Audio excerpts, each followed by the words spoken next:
Come on. And yes, y'all, you are now in tune to the sound of the legendary Foundation. All right, and welcome to another week of We Three People, the podcast for the people. It's your boy Ray in the building, sitting right next to... Hey, this is Candace. And it's Jeezy.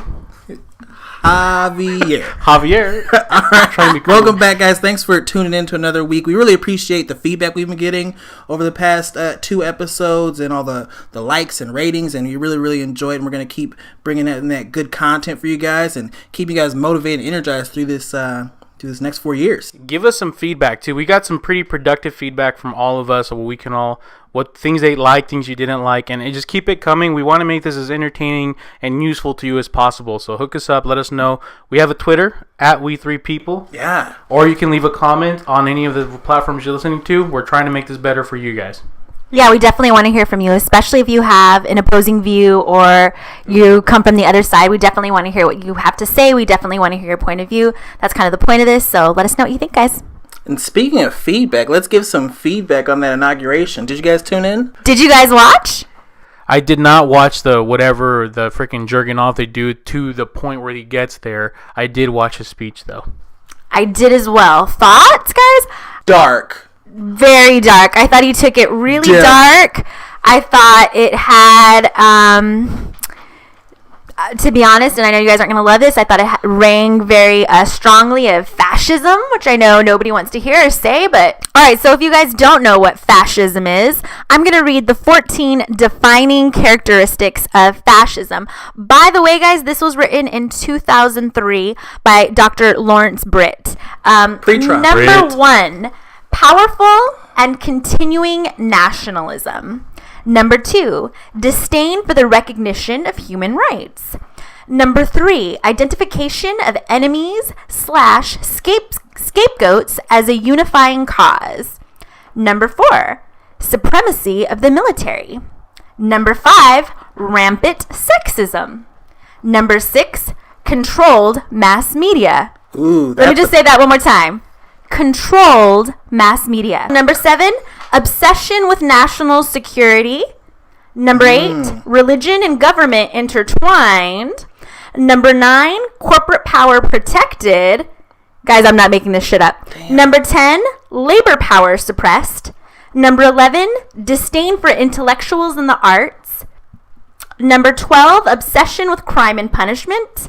Number 13, rampant corruption. Number 14, fraudulent elections. Once again, I did not just make that up. He's a legitimate definition of fascism. Thoughts? Okay, yeah, it was a pretty bad speech, but we're all minorities in this room, and I really think we should look at what a everyday white male thinks about this speech. I would be very motivated after listening to that. I would feel excited for America. I would feel like we're going back to our former glory. I think it definitely depends on your current view of America, right? I mean, if you think, this is a quote from him, mothers and children trapped in poverty in our cities, rusted out factories scattered like tombstones across the landscape of our nation. He didn't write that. An education system flush with cash, but which leaves our young and beautiful students deprived of all knowledge, and the crime, and the gangs, and the drugs that has stolen too many lives and robbed our country of so much unrealized potential. If you think America's awful and this guy's gonna be your savior, then you probably love this speech. You're right, all that shit sucks and he's gonna come here and fix it. Sorry, I try to play the devil's advocate, but yeah, it's terrifying, dude. And normally I think that I've tried to, in the past podcast, come out and be that devil's advocate and hear the other side. But honestly, after listening to that speech, I could only have one reaction, and that was just to be sick to my stomach. Yeah, I was like, fuck, America sucks, man. And I like to remind people, America is fucking awesome. So, god dang it, why do people think it's so bad? Well, anyways, the inauguration was there, but not very many people were there. It looks like they had a low turnout, the lowest turnout. Was it a low turnout? Well, depends on who you ask. I hadn't heard that it was a low turnout. Was it a low turnout? Was it, honey? Tell us more. I've only been watching Fox, so I heard it was really good. So, of course, we have our first official press conference with the White House press secretary. Apparently, It didn't go too well. Yeah, Sean Spicer came out on Saturday, Fucking live. the day after the inauguration, to have an emergency press conference about how many people were at the inauguration and how people were lying. Obama's last inaugural. This was the largest audience to ever witness an inauguration, period, both in person and around the globe. Even the New York Times printed a photograph showing that a misrepresentation of the crowd in the original tweet in their paper, which showed the full extent of the support, depth, and crowd and intensity that existed. So the initial estimates were there were about 250,000 people there, and he went out there and said there was at least 1.5 million people. I've got the receipts. Take a look. There were so many people on the metro that day. You have no idea. Like, he was making up all these lies, bashing the media for false reporting, and he was the one out there calling an emergency press conference false reporting. Now, Dre, were they lies or were they alternative facts? Oh my gosh. Oh my gosh. If I hear that shit one more time, can you stop for a second, because I love me some Kellyanne Conway. I really, really do. As do I. Let's hear a clip. I did answer your question. No, you did not. You did Yes, not I answer did. the question of why the president asked the White House press secretary to come out in front of the podium for the first time and utter a falsehood. Why did he do that? It undermines the credibility of the entire White House press office No, on it day doesn't. one. Don't be so overly dramatic about it, Chuck. You're saying it's a falsehood, and they're giving Sean Spicer, our press secretary, gave alternative facts to that. But the point remains. Wait a minute. Alternative that there's- facts? Alternative facts, 4 of the 5 facts he uttered. The Hey, one Chuck, thing he why- got hey, right Chuck. was Zeke Miller. 4 of the 5 facts he uttered were just not true. Look, alternative facts are not facts. They're falsehoods. I love me some Kellyanne Conway. She was dressed like Paddington Bear at the inauguration. She was so cute with her little red hat. And but she went on TV to back up her boy Sean Spicer, and she was not playing with Chuck Todd. So in combination, our first 2 public appearances from representatives of the president, and they lie. They lie without even caring or showing any remorse to the American people. It's very troubling to see that they challenge actual facts and they want to try and spin a narrative. I mean, I guess spinning a narrative, every politician does that. It's part of politics to spin a narrative. But to deliberately come out and lie, like, to my face, like I'm fucking stupid, like I didn't go to the Harvard of Philadelphia. Right. Damn, you bring that up a lot. What's the school called again? Shout out to Temple. If you TU, did and not Space. know, He says more Harvard to Listeners. Philadelphia than Temple. You notice that? he does. It's better than Harvard. Right. But isn't this the first Philadelphia? step? Isn't this the first step to controlling the media? Isn't this the first step to censorship? It creates so much distrust. I mean, if you're a dude in the middle of nowhere America and you're hearing the president say that the media is corrupt, or you slightly believe the media is corrupt, and you hear him come out as the president of the United States say that they're lying about me. Right. So they're going to lie to the people that think they're being lied to, and when they hear about the lie, they're just going to assume that they're lying because the liar said they're liars. Right, so this president who said that he was follow going that? to unite us is creating this discord with the American people, with the media. What do you think that leads to? I mean, if you don't believe the media, who can you believe? I guess you have to believe Trump, right? Oh man, can you imagine? Let's just put the different time. Let's just say technology it is where it was back in the 40s. Do you think there's podcasts like this happening when the big things with like on the Eastern European worlds, like with the Nazis, with Italy, with Russia, with all these things that were happening with this dictatorships? Like, do you think people would have been podcasting like we are? Do you think it would have helped? Do you mean it's just crazy to think about that? You know what I mean? Do I think they were podcasting in the 40s? Is that what you're No, asking me? no. I'm just saying.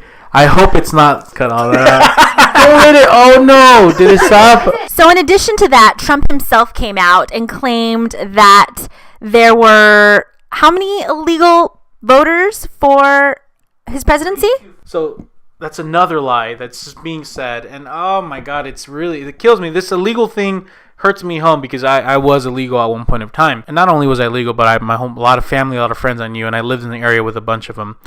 If you're in that position in your life where you have to hide from the police, you have to hide your identity, you live under a false name, you're just barely surviving, you know that one false move can take your family away from you, You don't go do stupid shit like get a fraudulent voter's ID card, drive to the actual voter locations, or submit a voter registration and through the mail. You wouldn't do that. That's just unnecessary. These people don't even freaking bother to fill out forms that get sent to them by their freaking SRP, City of Phoenix, and stuff like that. I mean, it's just ridiculous.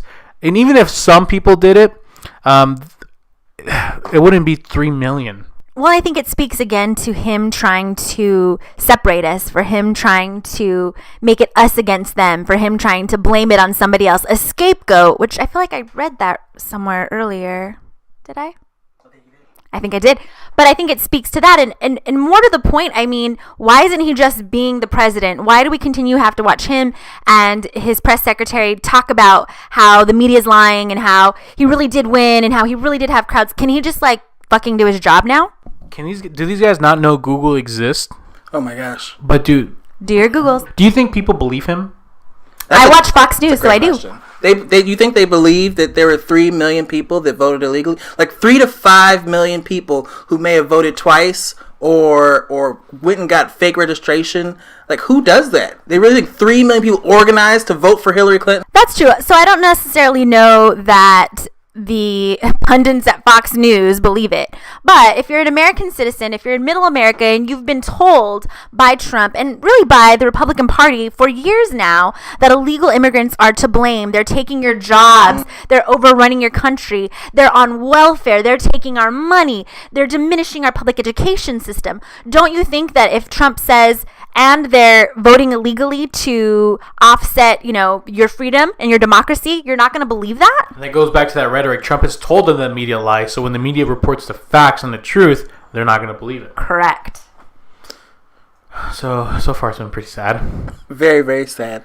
I will note that the one person that did vote illegally is my favorite Trump, Tiffany Trump. She's actually registered to vote in Pennsylvania and New York. Thank you to the Washington Post for putting that information out there. We appreciate you. Wait, how are they doing that? She registered to vote in Pennsylvania. She never canceled her registration, and she's now registered to vote in Pennsylvania and New York. I just want to thank my man David Fahrenholt for putting out that tweet. He works for the Washington Post and is telling us that Tiffany Trump is also registered to vote in Pennsylvania and New York City. So the only person illegally voting here is your own daughter, your least favorite daughter. All right, so we're trying to stay as positive as we can, guys, but DAPL executive order, it's cut.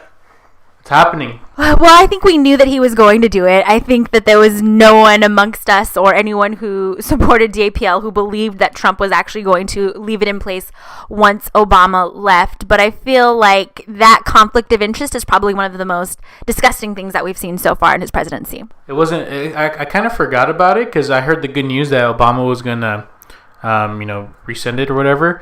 And I just completely forgot that he's not the president anymore. I don't know why. It wasn't in my mind anymore. But for the people that are living there, the Native Americans that potentially are going to have their land taken away, it hasn't left their mind.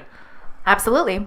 I mean, you had to understand that he was definitely going to change it. It was a brief victory for the folks over in North and South Dakota. But, I mean, a guy who's literally invested in the Dakota Access Pipeline, you had to know that he was going to make sure that action went through. Right. And on a personal note, also want to bring up the executive order today about the wall. It's happening. Big wall. And Mexico's paying us back for it. The biggest wall, best wall ever, tallest wall. It's going to have grand doors like Jurassic Park. It's going to be amazing. His Trump is getting so good. It gets better every fucking week, it's guys. really bad. I don't know why you think it's so good. I feel like it's so... You love him because you love him. You love it because you love him. But if viewers, I do love is that a good but... Trump? That's a horrible Trump. Let's get the feedback. Please note in the comments below. Please, the best wall. It's bigly. Mexico's gonna pay for it. Bro, you sound like the impersonator, not from SNL, from like Mad TV. Like you sound like the tall, giant doors. No. I enjoy it. I don't know. Fuck you guys. It's like a good. It's it's Trump, but it's not a good Trump. It's a good Trump. They can't see my hands right now. I'm doing the hands. No, everybody can do. What's it? He what's does the guy's have name? tiny hands. I don't have tiny hands. Well, my hands are regular size for a man. Are you talking about Trump or? My hands are regular size for a man. Let's be clear. Anyways, so there's a lot of action taking place. Average, above average, slightly. Guys, we're trying to be professional and political here. Listen, it got real dark. We were just bringing it up, You're right. having a laugh. That's a great message. You gotta stay positive. We gotta keep going. Absolutely. So the wall's being built. Thank God it's being built. So you can keep those immigrants away from this country. And a lot of American people, and especially like people who listen to Fox News, are under the assumption that this man's getting shit done. Yeah. It looks like a really busy first 5 days. Fuck Congress. Fuck the democratic system. Executive orders.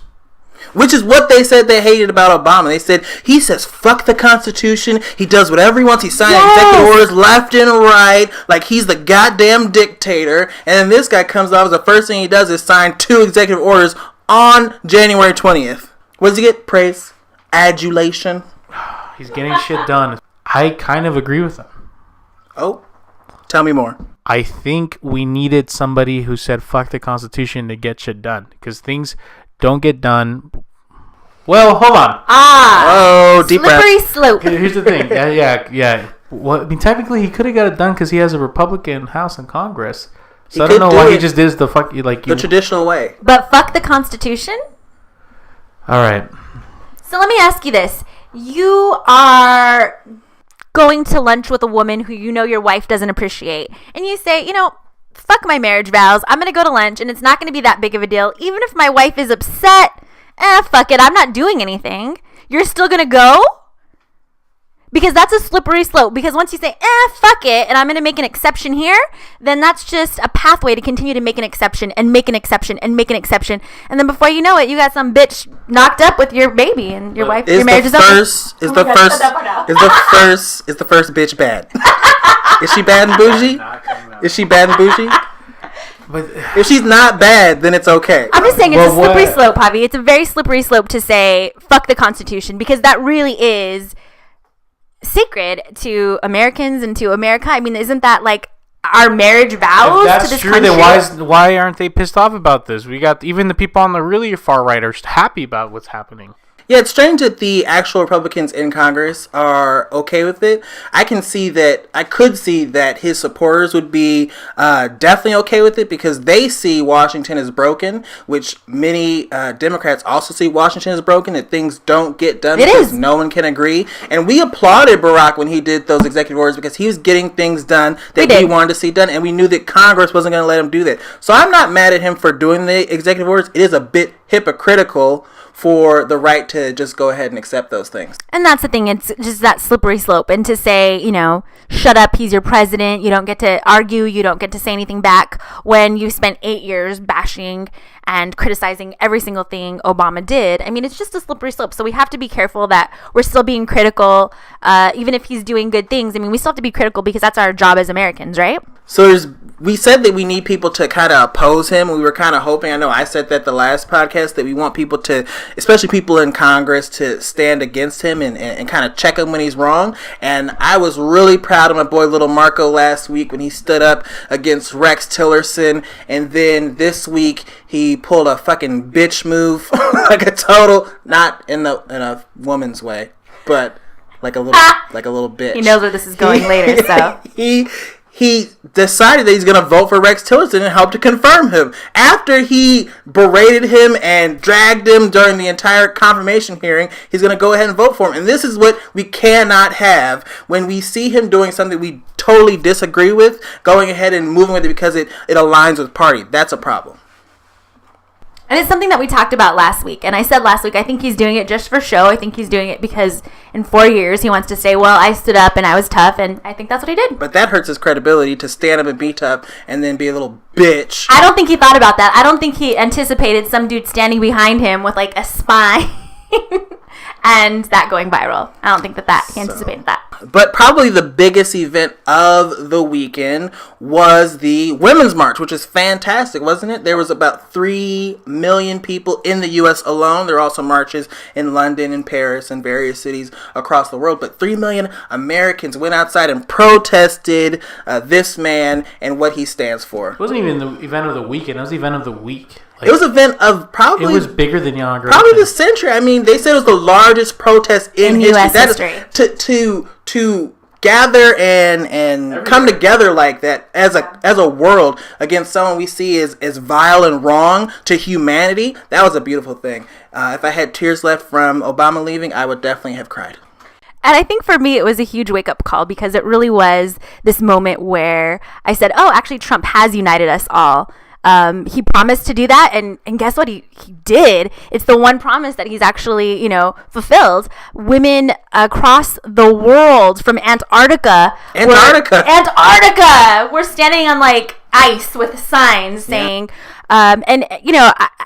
it was a protest, but it was also, a march. And I think that the reason that it was so powerful and the reason that it was so intense is that these women were doing this not out of hate and not even really to be against him, to be against Republicans, to be against white males. It really was a march for equality and a march for freedom. And something about that, I got really emotional. You guys know I was texting you on Saturday. I got really emotional watching it because I thought, as bleak as Friday was, Saturday gave me hope for myself, hope for this country, hope for my daughters who are going to, someday inherit this generation. And I want to be really clear that the purpose of the march was for love. It was for equality. We as women are minorities, so we understand the struggle of our brothers and sisters who may be of a different race or of a different religion. It's something that we get on a personal level because it's something that we deal with, every day. And so I thought that to try to advance, love and equality was something that was so beautiful. And it was really one of the most profound experiences I've ever had as an American. I personally didn't get to march. I had some personal family stuff come up, but I felt like I was there in spirit. Club. I was getting my club on. Dropping it like it's slow. That was later Saturday night, as you know. Drop it like it's hot. So, I just felt like it was this amazing moment for women, and this amazing moment for the feminist movement, which, again, to be clear, is about equality. It's not about being better than. It's not about being unfeminine. It's just about being equal. It was great. As a sometimes feminist, I was really empowered by the whole march. I got my pussy hat on, and I'm super excited for the future. But seriously, guys, I'm so...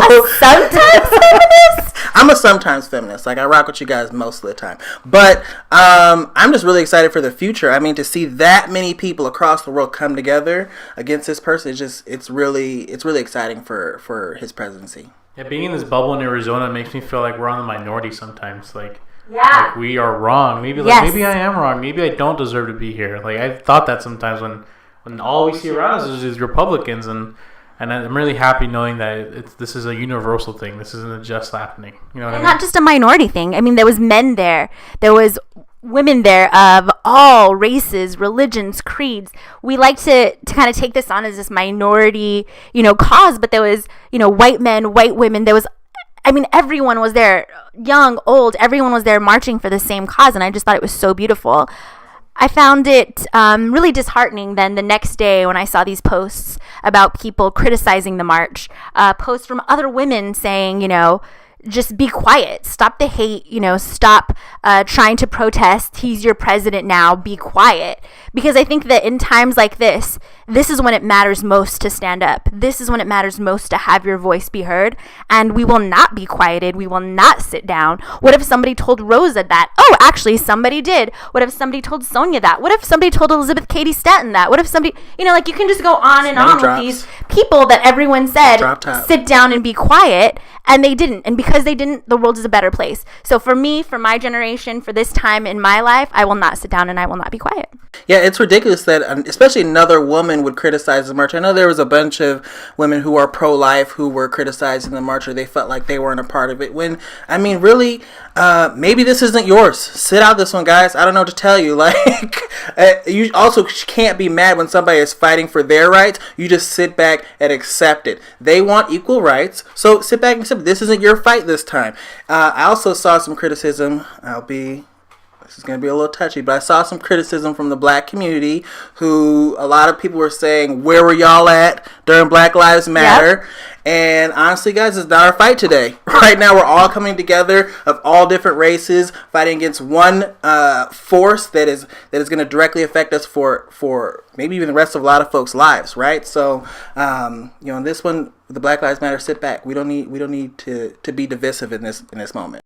Yeah, because really we're marching for everybody. The women who marched were marching for everybody. For the women who don't agree, for the women who are pro-life, for Black lives, for everyone, right? So, I mean, I feel like this was an all lives matter moment, was it? It really was. Like, it was the one time where I would say all lives matter is completely acceptable because it really was about just people gathering together with the same philosophy that we all are created equally. Javanino, how'd you feel, man? I feel maybe people, it's particularly looking at the people that were actually being negative of the stuff. I think I just really want to remind you guys that you guys did the same exact thing when Obama won again, but instead of going out there and protesting, which is your right, you just sat back for the last 4 years and complained and bitched about it in person instead of actually doing something and actually taking action. We are taking action because there's more people that don't like this now than there was people that didn't like Obama winning again. So just remind yourselves of that fact. Yes, you didn't go out there to protest, and you can say, well, I just sucked it up and I did it. But did you really? When you shit talk this guy for the last 3 years, you call him the Antichrist, you're saying he smells like sulfur, you're out there saying that he doesn't deserve that. You even, for a little brief second, believed the brother movement because you would find any excuse not to support your president. To make him not American, yeah. And they sat back and they kind of festered in that anger. And that's why I'm so proud of those women who went out there and actually did something about it instead of just sitting back and stewing in your disappointment. They're in talking about this now. I've been seeing kind of hints of it. We're kind of already experiencing it now, but there's people out there that are saying there's like this internal civil war right now. Nothing with guns, nothing physical, nothing like that. But there is an ideological civil war. Exactly. Instead of trigger fingers, we're using Twitter fingers. We're on social media fighting. That was nice. It's a Drake lyric. I know. I like rap music. I like rap. We found the name of our episode, guys. I like rap. So instead of the trenches of Normandy, we're doing trenches in Facebook and social media and Twitter with subtweets and all this crap. And I honestly do believe there is something going on, and I think we're going about it the wrong way. There is definitely something going on. I don't think it's going to be a civil war, especially something that becomes violent. Ideological definitely makes sense. I really equate it to as like a second civil rights movement. I mean, not to the extent of, getting people the right to actually be citizens in certain cases, but just to be equal and accepted and to not have such divisiveness and hate. This is truly a civil rights movement. We are fighting together as American people. Absolutely. And I think that what we're doing with this movement is just demanding that we be seen as equals. And it's really sad that decades later we're still having to fight this fight. But I think that, it's a noble cause. I think that, saying, hey, we're part of the resistance is something that's really empowering. I think that that's what Saturday really accomplished, is it made people it kind of woke people up, right? Yeah. It said, hey, you're not alone in how you think. I mean, it affected all of us in that way. And it kind of empowered us all as Americans, because equality is our birthright as Americans. It's what we deserve as Americans. We're not asking for more. We're not asking for anything free. We're asking for something that we deserve. And I have to give a quick shout out to the two of you for this podcast and for this opportunity to just have my voice be heard as a woman, as a minority. I appreciate you. I love you. You're my brothers for life. We appreciate you. I'm going to get real emotional. So I'm don't just stop talking. Oh, no. This is such an awesome platform, because as I was watching those marches on Saturday, I thought, like, what can I do? And really, this is my outlet for doing something. And I love you guys. Thanks. Oh, we love you too, Candy. Say it back, Javier. Say it back. Yeah. Say it back. Ditto. I hit you with a ditto. Say it. All right. He won't tell you. And just like that, my tears are gone. So, breaking news on the podcast, guys, just got a message from BuzzFeed, the original fake news, and they said Trump will publish a weekly list of crimes committed by undocumented immigrants as a way to pressure sanctuary cities. This is breaking news. This just happened. My Twitter says now. Wow, sounds like fascism to me. It sounds like fascism. That's what we talked about. I mean, the news itself isn't that important. What I'm more concerned about is what the American people are going to think reading that. It's the way that he's painting the picture, right? Yeah. He's changing it. Why would you publish a weekly report of any type of crime that a specific group committed in order to make that group look bad? It's just distraction after distraction, though. I mean, we've never even talked about Trump's Russian connections. It is just distraction after distraction. It's doing nothing and dressing it up as something. Yeah, well said, Candace. Can I just say how terrified I am?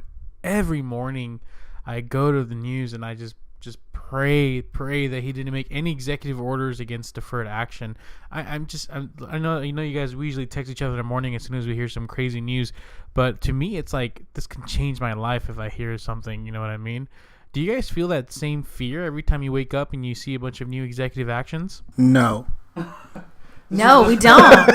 We really don't. No, it's not for fun. I mean, I think that we, for ourselves personally, maybe not as much, but I mean, I think we fear for our fellow Americans, and I think that's just as real. I mean, I fear for women. I fear for women's reproductive rights. I got pregnant when I was 18 years old, the beginning of my senior year of high school. Wow. If something like that happened to one of my daughters, would they now, under a Trump presidency, not have the option whether or not to have, that child? I fear for that. I fear for my kids. I fear for you, Hav. I fear for my Muslim brothers and sisters. I fear for us as a nation. I fear for the soul of America.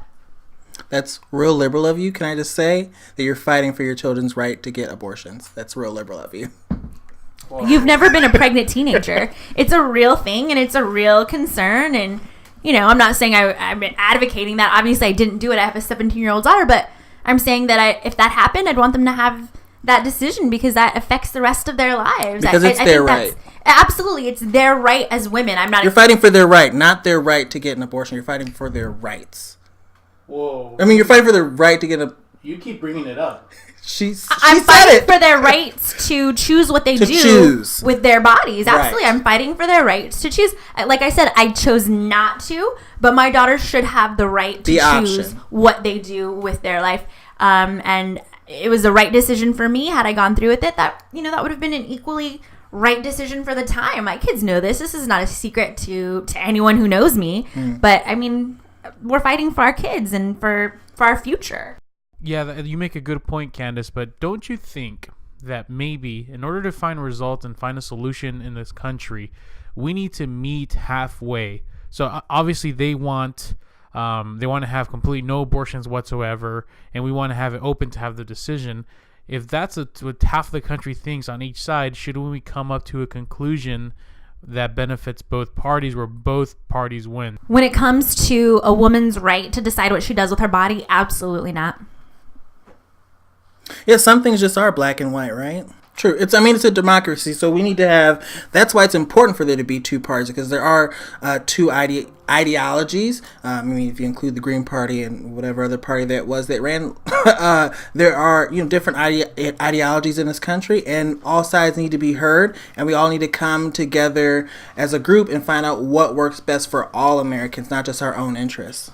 So, Candace, are they ever going to...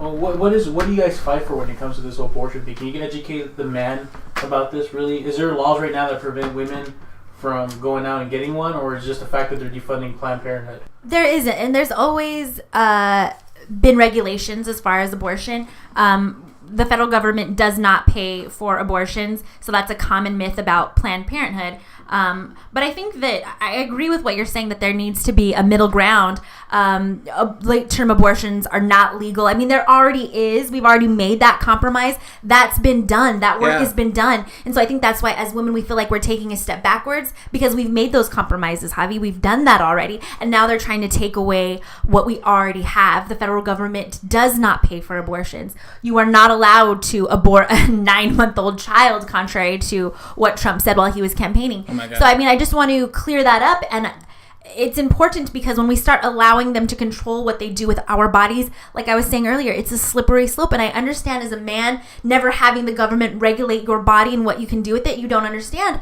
But if Trump can grab my pussy, then he can absolutely take away my right to do what I want with that vagina. And I know that that's harsh, and I know you guys don't want to hear me saying these vulgar words, but it hits home. I mean, it's something that's really personal to me, and I'm going to continue, as I said earlier, to fight for that. Because a man as moral and upright as Trump is now getting to dictate what we women do with our bodies. I mean, the hypocrisy of that alone is astounding to me. These people who are saying, you can't say fuck Trump, you can't speak badly about the president, about a man who bragged about grabbing women by the pussies. I mean, you really have to decide what's okay. You really have to decide when to take the moral high ground.